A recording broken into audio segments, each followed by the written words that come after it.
réseaux sociaux buzz. Bakpatou, Songi Songi, Kongosa, Koromoto, Legede. Venez. Venez vous informer en temps réel. Écoutez les critiques, les analyses avec Maman Buzz sur réseaux sociaux buzz. Ici, pas de critiques stériles, ni tête ni queue, pas de polémique. Maman réseau, Maman Buzz de tout le monde est là. Maman Buzz sur réseaux sociaux buzz. Et Lengue Zangali Passa. Le goût qui n'a pas de concurrent. Maman Buzz, j'ai connu une enfance très difficile. Très difficile. J'ai pensé que mon mari allait combler ces vides-là. Les vides que je n'ai jamais eu auprès de ma famille. Le vide qui n'a jamais été comblé parce que mon histoire, c'est tellement compliqué. Je lui ai dit, maman, tu me connais, non? Moi, je vis dans les détails. Explique-moi ton histoire. Donne-moi des détails. J'ai envie de tout connaître. Mais madame a besoin de conseils. Elle a besoin de conseils. Et si quelqu'un aussi peut l'aider, il veut me donner son numéro. Je vous mettrai en contact. Comme ça, vous pouvez l'aider. J'ai nommé cette dame le nom de Sarah. Sarah me dit, Maman Buzz, je suis une femme mariée. J'ai 3 enfants, plus la grossesse que je porte. Bientôt là, je serai maman de 4 enfants. Mon premier né à 5 ans, le second à 3 ans, le troisième à 1 année, 8 mois, et ma grossesse. Elle a dit, mon histoire, c'est quoi? Je vais commencer dès mon enfance. Je vais commencer quand j'étais encore enfant. Parce que j'ai passé une enfance très difficile.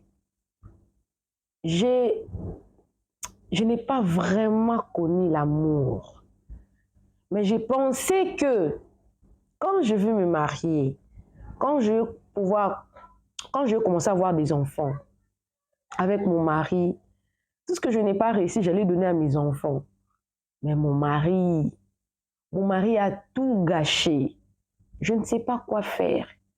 Jusqu'au point de m'obliger à vivre tout en sachant que j'ai une rivale. Parce qu'il a l'intention de trouver une maison pour cette rivale-là, d'officialiser sa relation. Notons que lui et moi, nous avons opté pour le mariage monogamique. Au Congo, en République démocratique du Congo, il n'y a pas de mariage polygamique devant la loi. Elle a fait le mariage coutumier, civil et religieux. Mais son mari l'oblige. Il veut trouver une maison pour une copine. On va arriver là. Appelez-moi Maman Réseau, appelez-moi Maman Buzz. N'oubliez pas, moi je réside dans les détails. Tu veux m'envoyer ton histoire, sens-toi très à l'aise. Écris-moi avec ces numéros. Raconte-moi ton histoire. Ça dépendra de toi. Tu veux que ça soit anonyme, donner le nom fictif comme je donne, ou tes vrais noms. C'est compliqué. Maman Buzz, moi je n'ai pas connu ma mère. Je n'ai pas connu ma mère. Je n'ai pas connu ma mère. La personne qui m'a expliqué toute mon histoire, c'est mon père. Je vous raconte tout. Elle me dit, Maman Buzz, je suis née à Boma. Boma, c'est une ville de la province du Congo central, en République démocratique du Congo. Je rappelle que moi, j'ai grandi aussi dans la même province, mais dans la ville de Matadi. Boma, c'est parmi l'une de villes de cette province-là. Elle dit, moi, je suis née à Boma. Je ne connais pas ma mère. Comment je ne connais pas ma mère? Je vous explique maintenant. Mon père me l'a expliqué quand je commençais à grandir. Comment? Mon père, il travaillait à la régie des eaux. C'est fait un cadre. de la Régie des eaux. C'était un homme bien assis financièrement. Ils avaient 2 femmes. Il était polygame. Il avait 2 femmes. Sa première femme avait 4 enfants et sa seconde femme avait 5 enfants. Les 2 femmes se connaissaient. Les 2 femmes, mon père les avait épousées coutumièrement. Mon père n'est jamais parti avec une femme civile ou religieuse. À l'époque, d'ailleurs, il n'y avait pas. Et on a pris cette habitude-là au fil des années. Et elle est née en dehors du mariage avec une femme. Son père lui dit que sa maman, c'était une femme vraiment donc très agitée. Mais mon père l'aimait beaucoup, l'aimait bien. Pour mon père, il voulait même la prendre pour 3e épouse parce qu'il aimait bien ma mère. Ma mère avait déjà 2 enfants, chacun avec son père. Mais malgré ça, mon père l'aimait. Mon père venait souvent en mission de service à Boma. C'est là où ils se sont rencontrés avec ma mère. Ils ont commencé à vivre ensemble et du coup, ma mère est tombée enceinte de moi. Quand elle est tombée enceinte de moi, mon père avait, dans un premier temps, comme il avait déjà 2 femmes, prendre une décision de prendre une 3e femme, c'est très difficile, brusquement comme ça. Mais il n'avait pas refusé sa grossesse, il a assumé. Il avait trouvé une maison pour ma mère, il nous a installés et mon père avait son ami toujours à Boma. Si ma mère a besoin de quelque chose, ma mère partait souvent chez lui et l'ami de mon père, comme les amis, j'avais raconté une histoire hier, j'ai dit la solidarité féminine, la solidarité masculine là, c'est compliqué. Donc, l'ami de son père, à l'époque, à l'ancien temps, il y avait des bons amis, Un ami qui connaît que tu as une 3e femme et l'ami camoufle et tout, ne dit rien à tes 2 femmes là et puis il est là, il assume. C'était une parenthèse. Alors, je suis née le 17 mai 1997. Pour ceux qui connaissent l'histoire du 17 mai au Congo, il y a eu l'entrée de les LAFDEL. Sarah me dit, le 17 mai 1997, quand sa mère a accouché, il y avait vraiment des tirs, des balles, il y avait la guerre au Congo. Il y avait la guerre. Elle n'était même pas restée à l'hôpital très longtemps. On les a fait sortir le même jour, parce qu'au Congo, on a l'habitude de faire sortir les femmes quand elles accouchent après 3 jours. Mais elle, on l'a fait sortir le même jour, tellement qu'il m'a sassé, il y avait des tirs, des balles partout et tout. Mais son père, malgré ses occupations à Matadi là-bas, il avait fait quand même un effort d'assister à son accouchement, parce que son père aimait beaucoup sa mère. Quand elle est née, elle a totalisé une année. L'ami de son père là travaillait between Angola, la région des eaux d'Angola, et celle de la RDC. À l'époque là, il voyageait par bateau. Mon père avait trouvé une maison pour ma mère et s'occupait d'elle et tout et de moi. Et mon père avait vraiment l'intention de prendre cette dame-là, mais il ne savait pas comment commencer avec ces 2 femmes. Mais au moins son ami, il faisait de l'intérim, il jouait le rôle d'un père pour elle. Et c'est fait que l'ami de son père là a voulu voyager pour aller travailler en Angola, à la régie des eaux d'Angola. Et qu'il devait prendre le bateau. À l'époque, c'était une histoire des bateaux pour traverser et tout. Ils ont chargé et tout, tellement que les bateaux ne pouvaient pas prendre seulement l'ami de son père là, non? Les bateaux avaient pris d'autres personnes. Et dans les bateaux, l'ami de mon père a vu ma mère.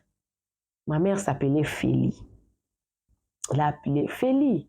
Qu'est-ce que toi tu fais ici dans les bateaux? Tu vas où? Elle dit, mais je veux faire justement un petit tour en Angola. Quelque temps. Et puis elle a demandé, où est Sarah? Elle dit, elle va bien. Elle est chez nous. Elle sera en sécurité le temps pour que je rentre.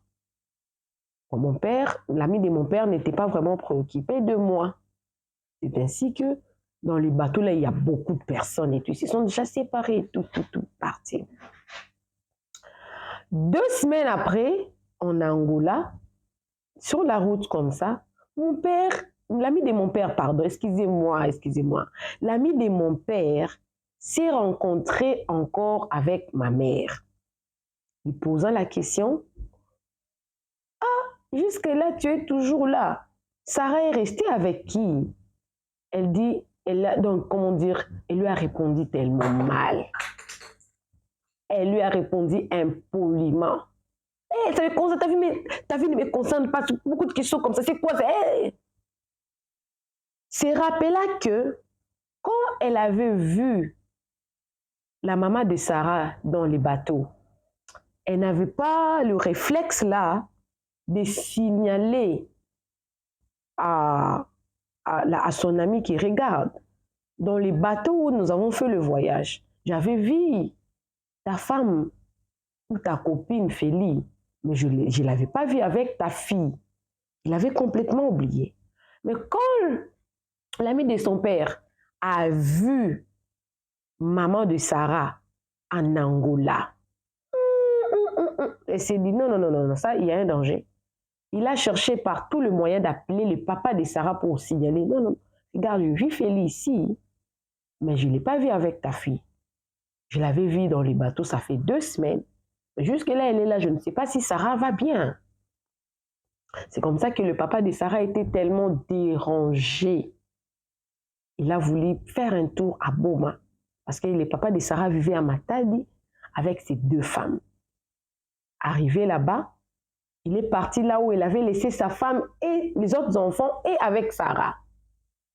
Il n'y avait pas Sarah. Il n'y avait pas maman. Son père a dit, elle a dû chercher Sarah. Elle a cherché Sarah.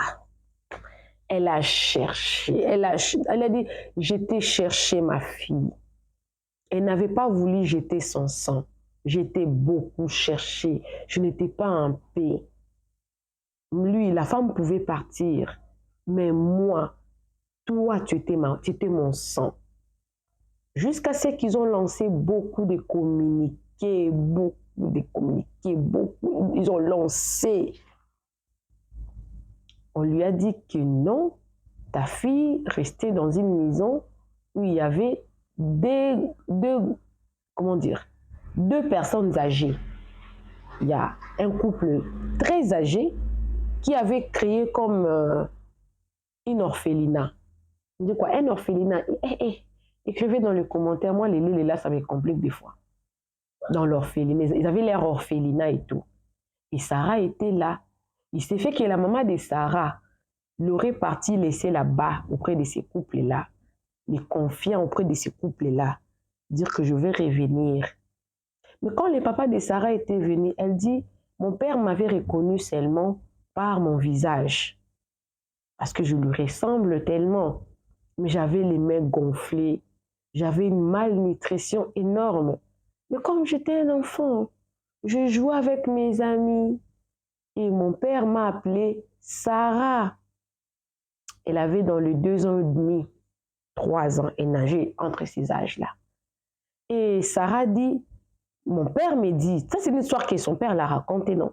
Mon père me dit, je n'étais pas partie en courant parce que je ne les connaissais pas bien déjà, parce que mon père ne venait pas très souvent, je n'avais aucune image, mais je le connaissais au moins. Je connaissais que mon nom c'était Sarah. Au moins les cocolas ne m'avaient pas changé mon nom. Et du coup, elle a demandé où est-ce que je restais. Un enfant de 2-3 ans saura déjà, I'm living here. That was the case. So they went there. He knocked the door, he's going to meet this old man and this lady and ask them, comment est-ce que vous hébergez, vous êtes ses grands-parents et tout, parce que son père ne les connaissait pas. Il ne les connaissait pas. Il dit non, nous ne sommes pas ses grands-parents, il y a sa mère qui est venue la déposer ici. Elle nous les a confiés. Alors, nous, on ne fait que garder jusqu'à ce que sa mère revienne. Elle dit, son père dit non, c'est moi son père. Ces couples-là ont refusé. Nous, on ne donne pas l'enfant. Nous, sa mère, nous l'avait laissé ici. Nous, on ne donne pas. On ne donne pas, never. We never did. On ne va pas donner. We never do that. Et puis, le papa là est parti. À l'époque, là aussi, il va faire le test d'ADN comment? Son test ADN, c'est le visage. Hey, vous ne connaissez pas, hein? Son test ADN, là, c'est son visage. Et c'est ma fille. Vous allez me la donner. C'est ma fille. Elle m'appartient. Mon père me dit, il avait payé beaucoup d'argent à ces couples-là pour me récupérer. Il n'a pas supporté les conditions à laquelle je vivais là-bas. Et il m'a pris. C'est comme ça que il me confia d'abord à quelqu'un d'autre. Il est temps pour lui de partir parler à ces femmes-là pour savoir qui la prendra. Ce serait la première ou la seconde femme. Et c'est comme ça que il avait ramené à la maison. Mais ça n'avait pas vraiment tenu, hein? Ça n'avait vraiment pas tenu. Son père l'a ramené à Kinshasa, dans sa famille, parce que ça n'avait pas tenu là où il avait amené auprès de l'une de ses femmes, ça n'avait pas tenu avec ses enfants. Les mamans sont terribles. Si c'était chez sa deuxième femme, toi tu es deuxième femme et tu refuses l'enfant d'une autre personne. Si c'était la première femme, toi si tu as des enfants, prends cet enfant, surtout que sa mère n'est même pas là. C'est comme ça que son père l'avait ramené auprès de sa propre famille. Et elle dit, elle avait sa tante, à l'époque où elle était jeune fille. C'est cette tante-là qui avait vraiment pris soin d'elle. Elle était bien, elle était aimée, elle était vraiment bien. Jusqu'à ce qu'il y a eu une année là, elle avait 6 à 7 ans. Retenez bien ce que je veux dire. 6 à 7 ans. Elle était en 2e année primaire. Cette année-là, elle devrait aller les passer à Matadi. Elle devait aller les passer à Matadi. Donc, c'est fait qu'elle devait rester toute une année à Matadi pour étudier là-bas. La raison elle-même, elle ne sait pas, parce que sa tante-là, apparemment, elle était mariée. Elle était restée avec une autre tante, mais l'amour là que l'autre tante-là lui donnait, c'était plus que les autres, quoi. Et cette mutation-là, peut-être on n'a pas voulu assez qu'elle vive ça là pour l'avait déplacée. Elle est partie auprès de son oncle paternel. Il avait aussi sa femme et ses enfants. Et c'est comme ça que dans le quartier où ils étaient arrivés, elle a commencé à avoir des sensations. 6 à 7 ans, s'il vous plaît. Des sensations, des sentiments. Des sentiments quoi? Des sentiments sexuels. Des sentiments sexuels. Et avec les amis, une fille qu'elle avait rencontrée là-bas, ils ont commencé à faire les jeux de papa et maman. Ils pouvaient enlever les habits, elle aussi elle enlève les habits, ils font toucher leur sexe et tout, mais ils n'allaient pas approfondir tellement ça. Ils faisaient ça, et jusqu'à ce qu'elle dit, personne ne les avait vus. Personne ne les avait vus jusqu'à ce qu'elle termine toute cette année-là. Et puis, elle était rentrée là où elle vivait. Quand elle est rentrée, pourquoi elle était rentrée? C'est parce que aussi, son oncle là n'arrivait plus à payer la maison. Elle avait aussi beaucoup de difficultés aussi pour payer, réunir les débuts du mois et tout. C'est comme ça qu'elle était encore rentrée dans la maison familiale et tout. Et sa tante là, comme elle était mariée, elle était restée avec une autre tante. C'était un peu très compliqué, un peu, mais les sentiments là, petit à petit, augmentaient et tout. Elle a commencé à se masturber. Elle a commencé à se masturber. Elle s'est masturbée, mais elle était encore vierge. Elle était encore vierge, mais elle s'est masturbée. Non seulement elle avait de l'attirance entre femme et femme, mais elle s'est masturbée. Et quand elle est arrivée en première CO, sa tante là était grosse. Sa tante là qui prenait tellement bien soin d'elle là, était mariée à un homme qui avait 10 enfants. 10 enfants. Et elle vivait là avec d'autres enfants de son mari. Mais quand sa tante est tombée enceinte, quand elle est arrivée au secondaire, je crois en première CO,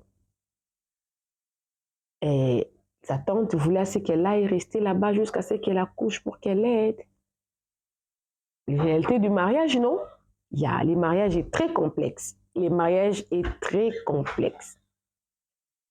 Arrivée là-bas,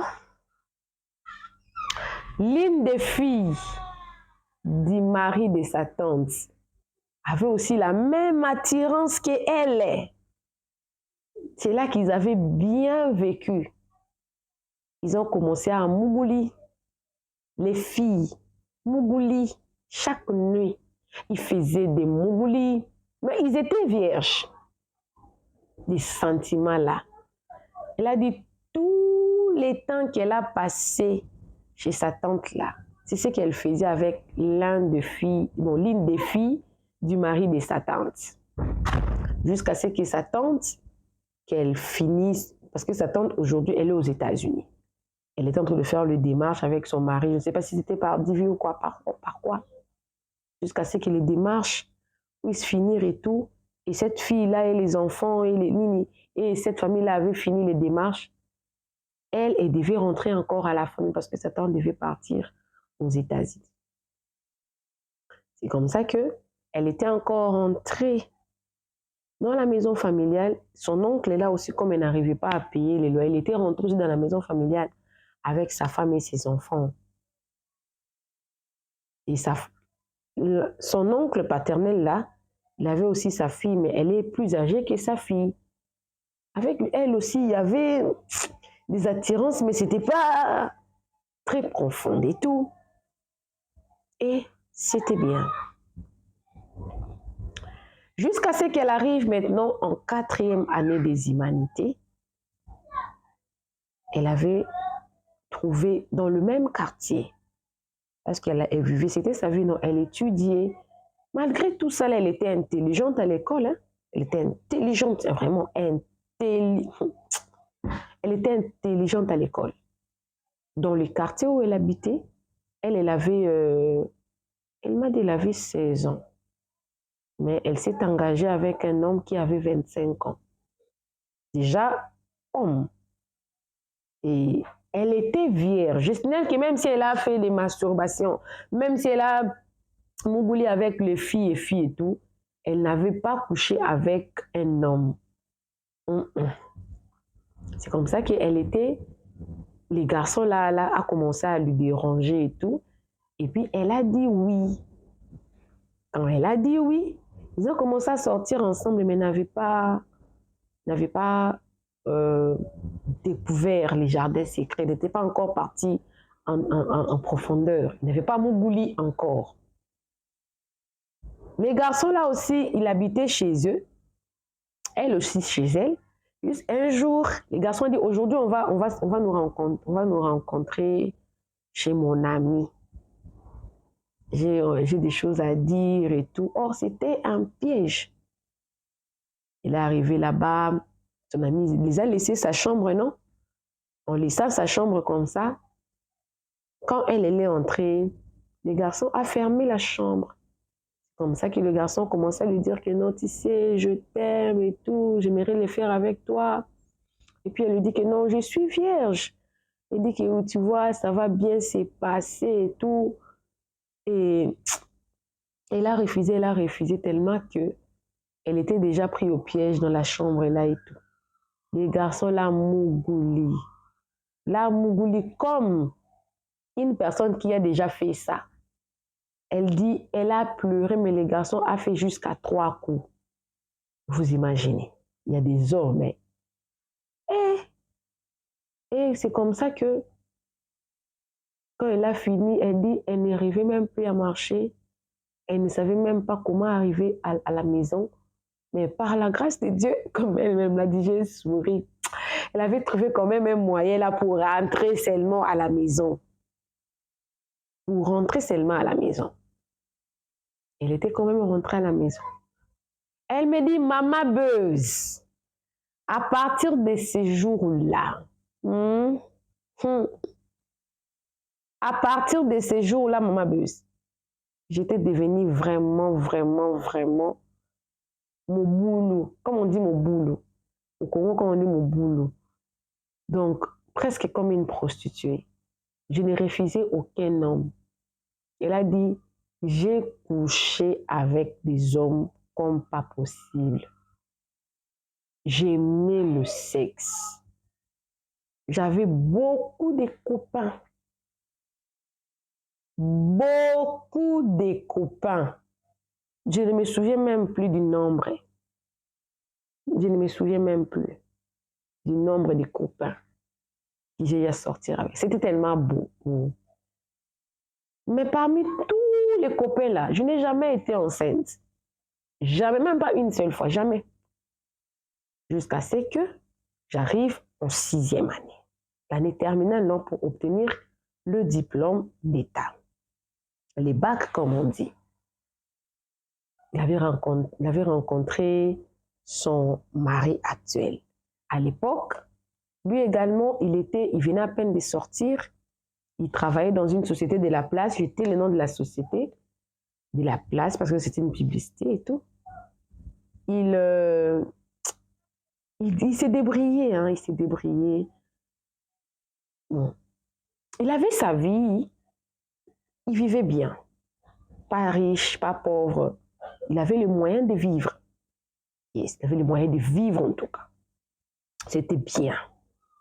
Quand le garçon a commencé à la draguer et tout, il a dragué, et puis elle a fini par céder. Et quand elle a cédé là, il avait encore d'autres, beaucoup. Pendant qu'elle sortait avec d'autres garçons là, elle continuait à se masturber. Elle n'avait pas arrêté. Elle continuait. Jusqu'à ce que, malgré qu'elle sortait avec d'autres garçons, avec les maris là, elle sentait toujours, il y avait une tendance là, son mari, il s'occupait bien d'elle. Pas payer les études, non. Mais il était intentionné en dehors, quand il était dehors.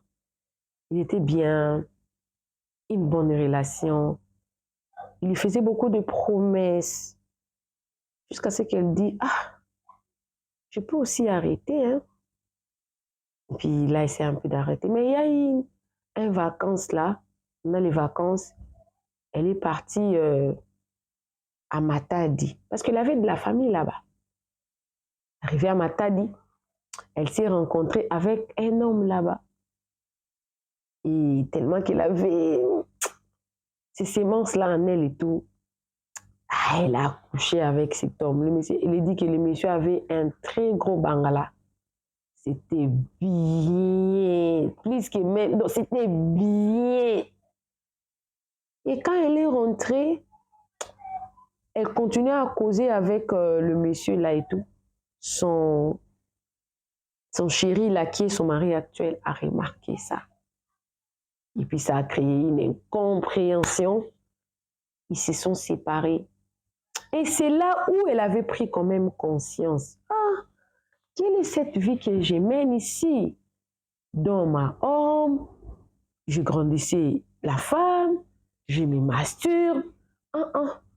Je prends la décision de changer pour que cet homme-là puisse rentrer dans ma vie. Je veux une relation sérieuse. C'est comme ça que elle est partie chez un pasteur, elle a confessé, on a prié pour elle, ils ont commencé à prier. C'est comme ça qu'elle et son copain, qui est devenu son mari aujourd'hui, se sont réconciliés. Et depuis ces jours-là, elle n'a plus jamais trompé son mari. Plus jamais coucher avec un autre homme. Plus jamais tromper. Jamais. Jamais. Quand elle s'est remise avec son homme là pour la seconde fois, elle a pris la décision de ne plus tromper et tout.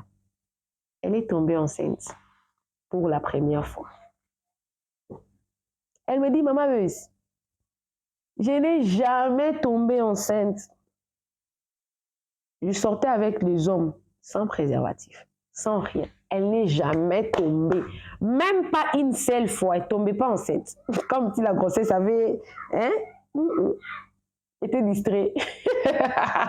Comme si la grossesse était distraite. Donc, jamais n'est jamais. Et quand elle s'était seulement réconciliée avec son mari, là, son mari dit, à l'époque, il n'était pas son mari, hein. Il était son chéri. Il dit, ah, toi aussi, il n'y a pas de position. Il faut qu'on avorte. Elle a avorté. Peu de temps seulement après, la matrice était encore chaude là. Elle est encore tombée enceinte. Et pour la seconde fois là, comme elle habitait chez son oncle paternel là, la femme de son oncle a remarqué. Comment est-ce qu'elle avait remarqué ça? Son mari actuel, qui était à l'époque son copain, l'aurait encore... Hein? Tu sais, je ne saurais pas, patati patata. Il faut que tu avortes encore comme ça. Moi, je vais venir te prédoter et on verra ce que ça va donner. Je chercherai, en tout cas chez vous, j'entrerai par la porte. C'est comme ça que quand elle a essayé d'avorter pour une seconde fois, et le bébé là a dit, moi là, je ne partirai pas sans laisser les traces. Comment est-ce que je peux partir comme ça? Le bébé l'a compliqué jusqu'à ce que la femme de son oncle a remarqué ça. Mais quand cette femme-là l'aimait, elle dit c'est vraiment elle, sa vraie famille. Ce n'est même pas son père, hein. Son père, il l'aimait. Son oncle est là, sa femme. Il l'aimait. Même ses frères et sœurs qui sont nés dans d'autres mamans là, elles ne sont pas proches comme les enfants de son oncle là. Comme ça qu'il l'avait amené à l'hôpital. Ils ont arrangé ça. Personne ne connaissait. La femme de sa tante aussi ne l'avait pas condamnée. Mais l'avait du moins conseillé. Et c'est comme ça qu'elle était au courant de la relation avec son mari aujourd'hui. Et petit à petit, elle a obtenu son diplôme d'État. Elle devait entrer à l'université. Sa tante là qui était partie aux États-Unis là avait déjà envoyé l'argent pour qu'elle aille à l'université. Une très bonne famille. Malgré sa vie, mais elle a une famille responsable qui voulait vraiment assez qu'elle étudie vraiment. Pendant ces temps-là qu'on attend là que le résultat sorte là, elle est encore tombée enceinte. Cette fois-ci, elle dit, moi, avorter, never. I will never do that. Je ne vais plus avorter. It's not going to happen again. I will not do that anymore. Twice, non. Pour la troisième fois encore, je ne le ferai pas. C'est comme ça que, cette fois-là, quand elle est partie elle-même dire à sa tante que j'étais enceinte, sa tante avait beaucoup regretté, mais son mari avait rassuré pour dire que je vais la prendre en mariage et seulement besoin d'un peu de temps. Notons que, en dehors de son travail dans cette société-là, il avait aussi ouvert sa petite boutique et elle a su garder sa grossesse. 4 mois, personne ne savait à part la femme de sa tante. Jusqu'à ce que le monsieur avait trouvé l'argent, il a prédoté. Quand il a prédoté, c'est comme ça que toute la famille était au courant qu'elle était enceinte. Et c'est comme ça que les parents de son mari avaient voulu vraiment prendre cette femme-là, la prendre pour qu'elle aille rester chez eux là-bas. Bon, il avait trouvé une petite maison. Quand je dis chez eux, c'est qu'ils n'ont pas voulu qu'elle accouche. Parce que elle, son mari là, il est de la tribu de Luba. Les Luba sont vraiment stricts en ce qui concerne leurs femmes et leurs enfants. Hein. Il y a beaucoup de principes chez les Luba. Mais à l'époque, le monsieur louait sa petite maison et c'était bien. C'est comme ça qu'elle n'était pas encore mariée, mais son mari l'avait quand même pris. Ils vivaient quand même ensemble jusqu'à ce qu'elle a accouché. Quand elle a accouché, peu de temps après seulement, elle a encore tombé enceinte pour son deuxième enfant. Et pour le deuxième enfant là, c'était devenu difficile. Notons que comment il a rencontré son mari. Elle avait rencontré son mari dans le même quartier où elle habitait, là où elle habitait avec son oncle. Parce que la grand-mère de son mari a beaucoup d'enfants. Et les enfants l'ont acheté une maison. Elle habitait toute seule. C'était une grande maison. Et que son petit-fils, qui est son mari, est resté de temps en temps avec elle. Donc, c'est comme ça qu'elle avait connu son mari. Mais quand elle a accouché de son premier bébé, elle a encore tombé enceinte. Et elle est tombée enceinte, tout était devenu tellement difficile. Quand elle a accouché de son deuxième bébé, il ne pouvait même plus payer les loyers. La boutique était tombée par terre. Il avait son travail, mais c'était une charge énorme pour lui. Voilà pourquoi il était parti rester chez ses parents. La maison était à côté de la rivière de Makelele. Ceux qui habitent Kinshasa savent la rivière de Makelele quand il pleut. Quand l'eau se fâche, l'eau entre jusque dans la maison. Et ses parents construisent de ce côté-là. C'est une grande maison. Une très grande maison, des chambres séparées et tout. Et chez les Balouba, quand les couples viennent chez les parents, ils ne peuvent pas dormir dans la même chambre. Ils ne peuvent pas dormir dans la même chambre.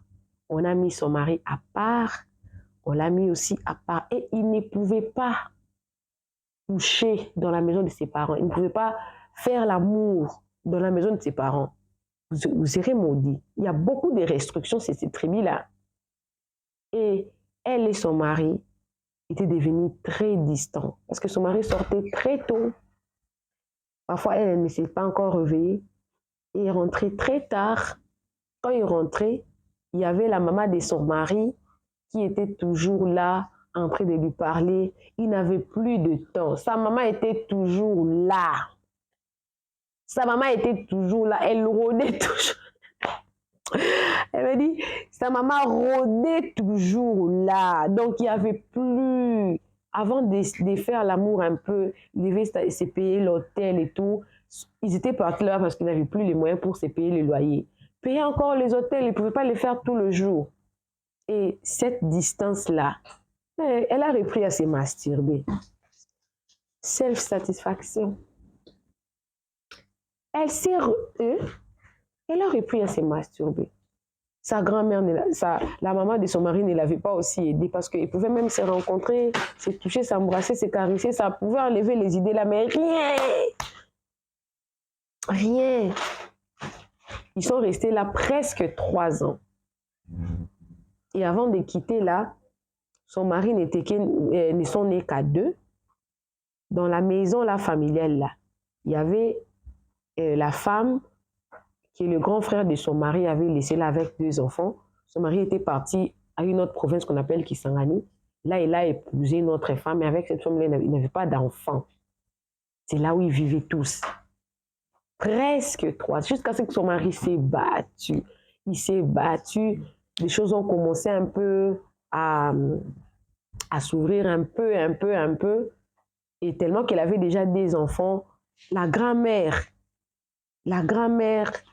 de son mari avait tout fait vraiment pour qu'il rassemble tout vraiment, qu'il paye sa dot. C'est comme ça qu'ils avaient payé la dot. Ils ont fait le civil. ils ont fait les religieux et tout était fini. Elle était devenue légalement mariée à son époux et ils n'avaient plus traîné. Ils ont trouvé leur maison et se sont déplacés. Son mari a commencé à avoir de l'argent, hein? Il trouvait beaucoup d'argent, il commençait même à vendre des voitures. C'était bien. Et pendant ces temps-là, elle ne savait même pas qu'elle était enceinte de son 3e enfant. C'est ça qu'il avait fait. Il était tombé enceinte de son 3e enfant et mis au monde son 3e enfant. Mais pendant qu'elle vivait avec son mari, quand ils sont rentrés maintenant dans la même maison, elle se disait que, ah, mon mari, une très belle histoire. Mon mari, on était très distants dans leur maison, il n'y avait pas moyen qu'on se touche, il n'y avait pas moyen qu'on fasse ceci ou cela. Maintenant là, on a notre propre maison et tout, on peut tout faire et tout. Ah, son mari, il était devenu distant, très distant. Elle me dit, il a un comportement très bizarre. Il ne parle presque pas. Quand il revient du travail, il est scotché à son téléphone. Il peut manger seulement petit à petit. Elle lui a fait asseoir. Elle lui a posé la question. Mon mari, qu'est-ce qui se passe? Pourquoi on est devenu distant? Je ne te sens pas. Pas beaucoup d'amour à donner. Pas beaucoup de caresses. Il n'est pas galant. Et puis il dit, il prend soin d'elle. Comment? Il achète la nourriture, il fait. Mais quand il a un projet, par exemple, pour acheter la télé, il ne va pas informer à sa femme, il va lui-même, il achète la télé. Vous allez être surpris seulement comme ça. Il met la télé à la maison. Il ne la consulte pas. Alors, on n'a pas encore fini cette conversation, mais elle veut de l'aide. Parce qu'elle est dans ces mariages-là. Et tellement que la distance était énorme. Elle a commencé à vérifier le téléphone de son mari. C'est comme ça qu'elle avait découvert que son mari l'a trompé avec une autre fille. C'était Love Kilao.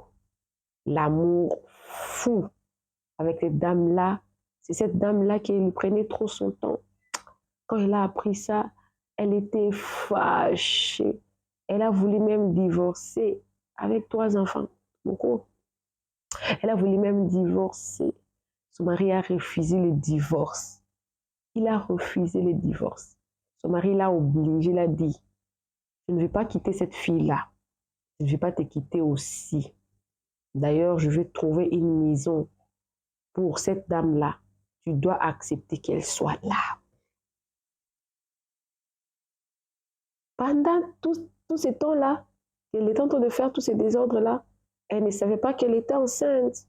Maintenant, elle est enceinte de 8 mois. Bientôt, elle va donner naissance. Elle vit seulement comme ça, avec son mari qui est distant. Son mari l'oblige à... Il doit maintenant trouver une maison pour cette dame-là. C'est là où le problème. C'est là où le problème. 4 enfants bientôt. Elle a passé une enfance difficile. Elle pensait que elle allait trouver quand même les soulagements dans son mariage avec son mari et ses enfants. Mais cette fille-là, son mari a un comportement. Il est comme ça. Il est trop proche de sa mère, très distant, avec elle, très proche de sa rivale. Elle est confuse. C'est la souffrance. C'est actuel. C'est la situation qu'elle vit actuellement là. C'est la situation qu'elle vit. On a même parlé hier. C'est la situation qu'elle vit. Bientôt là, elle va donner naissance. Ça sera comment? Le monsieur ne lui donne pas l'argent. Il ne fait pas des projets ensemble en couple. Il achète tout lui-même, il contrôle tout. Il est comme ça avec son argent, mais il prend soin d'elle. Il achète la nourriture et tout. Est-ce que c'est suffisant? Elle me dit, elle faisait un peu de commerce, mais les capitales et tout, ça ne marchait pas assez. Maintenant, elle veut vos idées. Vous voulez qu'elle fasse quoi? Quels sont les conseils que vous voulez la prodiguer? Parce qu'elle ne voulait plus, mais son mari ne veut pas divorcer. Elle aussi, elle n'a plus fait l'université. Je rappelle qu'elle n'a que 26 ans. 26 ans, bientôt maman de 4 enfants. Une situation très complexe. J'attends vos idées dans les commentaires. De l'aide serait la bienvenue. Elle est à Kinshasa. Mais je quitte d'abord l'histoire. Je vais conseiller aux hommes et aux femmes. Je l'ai souvent dit à mes enfants, je leur ai dit souvent, ne cherchez pas à trouver la paix auprès d'une autre personne. Il y a eu même un pasteur qui a prêché sur ça. Votre mari n'est pas votre père. Votre belle-mère n'est pas votre mère. Si vous avez raté un père, ne pensez pas que vous allez trouver un père. Votre mari n'est pas, il ne va pas jouer le rôle de votre papa. Bref, il faut trouver votre joie en vous-même. L'autosuffisance. Être heureux parce que vous-même. Parce que si vous cherchez que l'autre puisse vous rendre heureux, moi je dis toujours qu'il faut vous-même vous êtes heureux, l'autre est heureux, ensemble vous serez heureux. Mais si toi tu es heureux, l'autre n'est pas heureux, l'autre pense que c'est toi qui vas le rendre heureux et que toi tu n'arrives pas à le rendre heureux, votre mariage est foutu. Il est foutu. Je me pose aussi la question, je reviens dans l'histoire. Les maris là connaissaient tout, voulaient s'évenger avec 4 enfants. Quoi d'interrogation? Je me suis posé la question. Vous savez, les histoires se répètent. Avec sa mère, son père était polygame. Peut-être, elle est en train de vivre la situation de son père. Parce que son père était polygame. Sa mère était prostituée. C'est de cette union-là qu'elle est née. Est-ce qu'elle aura une vie normale? Ça aussi, c'est une question. Je sais que beaucoup de gens diront qu'elle doit prier. La prière, c'est la clé. Mais nous savons aussi qu'on doit trouver une solution. Pour moi, je l'avais dit ceci. Ce n'est pas encore trop tard. Si elle ne saura pas rentrer aux études, comme son mari, bien même quand il ne donne pas l'argent comme ça, mais elle prend soin d'elle. Elle est une maman. Soit elle recommence à faire le commerce dans l'idée que je ne vais plus retomber. Donc, je dois tout faire pour réussir dans le commerce, pour être financièrement indépendante.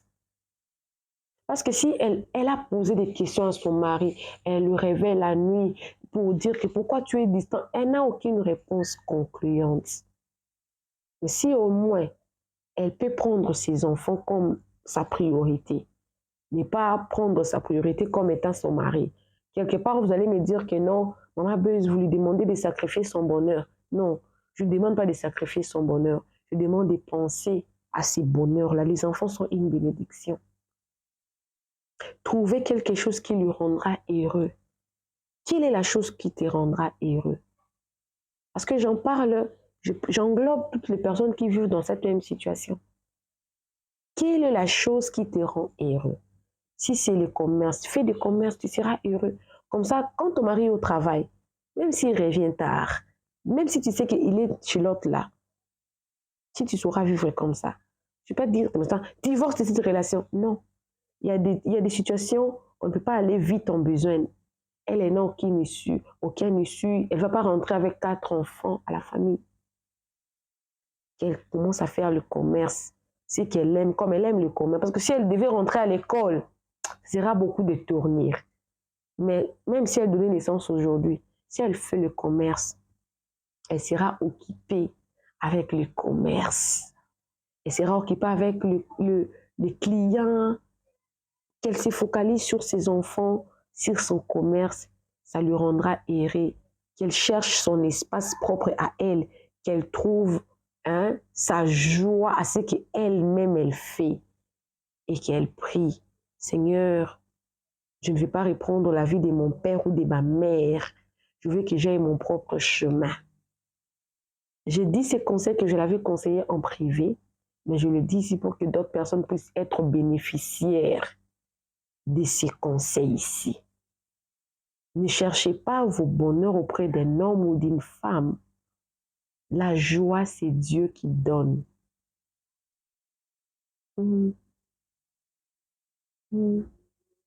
La Bible dit, je voudrais que tu prospères à tous égards comme prospère l'état de ton âme. Je souhaite que tu sois dans la joie. C'est la Bible qui le dit. C'est Dieu qui donne la joie. Alors, si vous cherchez la joie auprès d'un homme ou d'une femme, vous n'en obtiendrez pas. Appelez-moi Maman Réseau, appelez-moi Maman Buzz. C'est là qu'ils veulent m'envoyer leurs histoires. Sentez-vous très à l'aise de m'écrire avec ces numéros ici. Je vous rappelle, moi je vis dans les détails. Moi je réside dans les détails. Racontez-moi votre histoire avec beaucoup de détails et moi je viendrai raconter ici pour aider les autres qui passent dans la même situation en tout cas que la vôtre, de tirer certaines leçons. Alors laissez un petit commentaire, conseillez, elle vous lira. Et surtout je pense à elle et aux enfants. Et je sais que son avenir est meilleur. Que Dieu vous bénisse. Bisous, bisous. Bye!